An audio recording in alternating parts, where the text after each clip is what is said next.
Hello, this is Father Daniel Kim, Maryknoll Missioner, and welcome to our daily Gospel reading and reflection. Today's Gospel reading is according to St. Mark, chapter 9, verses 14 to 29. As Jesus came down from the mountain with Peter, James, John, and approached the other disciples, they saw a large crowd around them and scribes arguing with them. Immediately on seeing him, the whole crowd was utterly amazed. They ran up to him and greeted him. He asked them, "What are you arguing about with them?"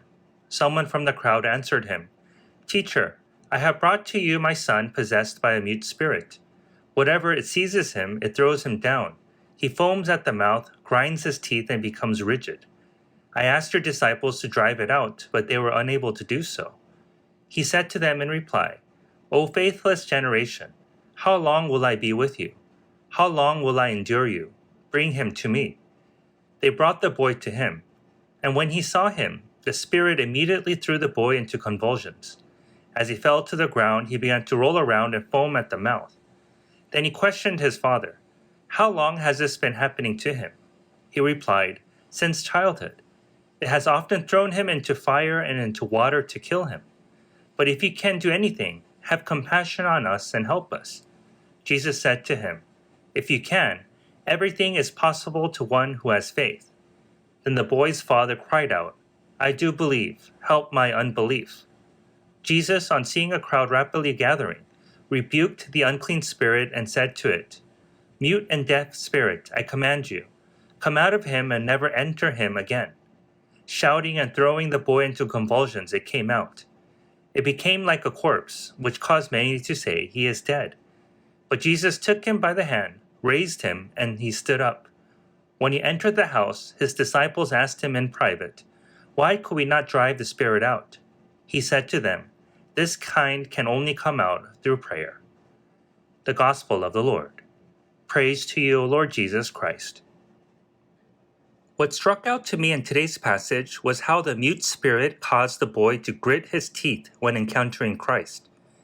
This scene reminds me of the circumstances that prompts us to grind our teeth, or in other words, the tendency to tense up with all of our might.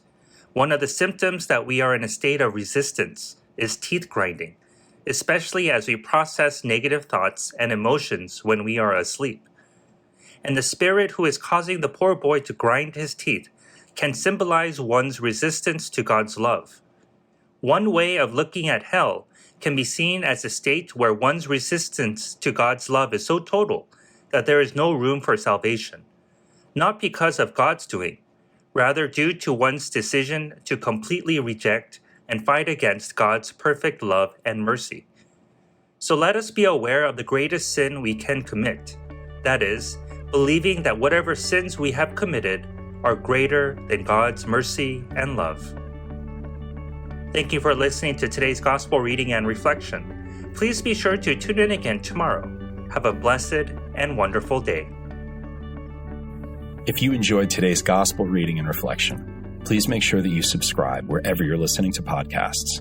Also, if you know somebody who may find value in today's reading, please make sure that you share it with them. To learn more about how you can support the work that Maryknoll does around the world, please visit us at maryknollsociety.org. And if you're interested in subscribing to our online magazine, please feel free to visit us at maryknollmagazine.org. Thank you once again for spending your time with us today, and God bless.